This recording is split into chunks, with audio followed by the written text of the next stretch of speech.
Dear students, hope you are fine. My today's topic is English grammar and the lesson is verb. আমরা verb আলোচনা করছি। আমি আগের দিন আলোচনা করেছিলাম ফাইনাইট ভার্বকে দুভাগে ভাগ করা যায়। একটা হচ্ছে স্টেট ভার্ব, অবস্থাবাচক ক্রিয়া, আর ইভেন্ট ভার্ব, ঘটনাধর্মী ক্রিয়া। আমি আগের দিন স্টেট ভার্ব আলোচনা করেছিলাম, আজকে আলোচনা করছি ইভেন্ট ভার্ব। ইভেন্ট কথাটার মধ্যেই ঘটনার কথাটা আছে।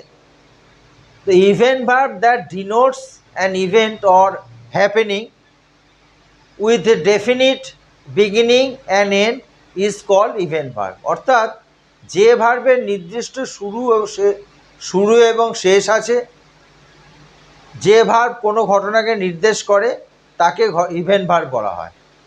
মনে রাখবে, event verb progressive and non progressive দুটো